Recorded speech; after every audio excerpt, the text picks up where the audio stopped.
ఏంటి కన్నయ్య, నువ్వు ఎక్కడికి వెళ్ళిపోయా? కొన్ని క్షణాల ముందు వరకు నువ్వు నాతోనే కదా ఉన్నావు. అమ్మా, అసలు గోకులంలో ఏం జరుగుతుందో చూద్దామని వెళ్ళానంతే. ఆ దుష్టులు సర్వం తగలపెట్టేశారు. నందుడు గారు, ఇప్పుడేం చేద్దాం? ఎక్కడికి వెళ్దాం?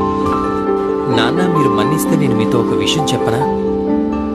మీ అనుమతి లేకుండా ఈ సమస్య పరిష్కారం కోసం నేను పూర్వమే ఒక ఉపాయం ఆలోచించాను. నేను వెళ్లి మీ మిత్రుడు వృషభానుడు గారిని కలిశాను. మీ తరపున ఆయనకి నేను ఒక పత్రం ఇచ్చాను. ఇక అందులో తెలియచేశాను, మనం కొన్ని రోజులు బర్సానాలో తలదాచుకోవాలనుకుంటున్నట్లు. ఏమిటి? మనం గోకాపురులో, కానీ పిరికి పందులో మాత్రం కాదు.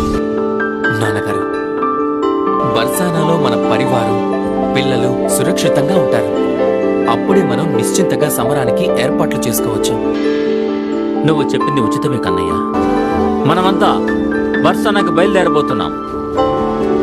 అధిపతి గారు, గోకులం గురించి ఏమైనా సమాచారం తెలిసిందా? ఆ సమాచారం నిజమే అధిపతి గారు.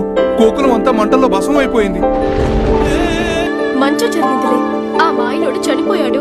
చెట్టు వాళ్ళ మరణాన్ని కోరుకోవడం కూడా చెడు ఆలోచనే విశాఖ. నేను ఎప్పుడూ తన మృత్యువుని కోరుకోలేదు. మీకు కూడా వినిపిస్తుందా? ఏం వినపడుతుంది రాధా? తన వేణుగాన సంగీతం. ఎవరిది? అంతా భగవంతుడి దయ. నా మిత్రుడు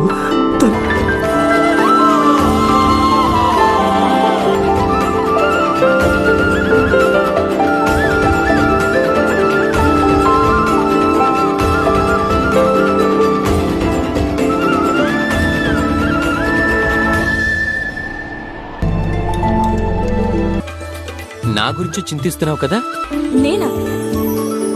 ఒక మాయలోడి గురించి నేనెందుకు చింతిస్తాను? బాబు కృష్ణ, ఈశ్వరుడి చల్లని చూపుతో మీరందరూ సురక్షితంగా ఉన్నారు. కానీ రాధకేమైందో తెలియడం లేదు. ఈ పుత్రికకి నాపై ఎందుకింత శత్రుత్వం? నిద్రలో కూడా నా మృత్యు గురించే కలలు కంటుంది అత్తయ్య. ఇది సమంజసం కాదు కదా? చూడండి చూడండి, ఇప్పుడు కూడా నా వైపు కళ్ళు పెద్దవి చేసుకుని ఎలా చూస్తుందో. నా మానసిక స్థితి సరిగ్గా లేదా?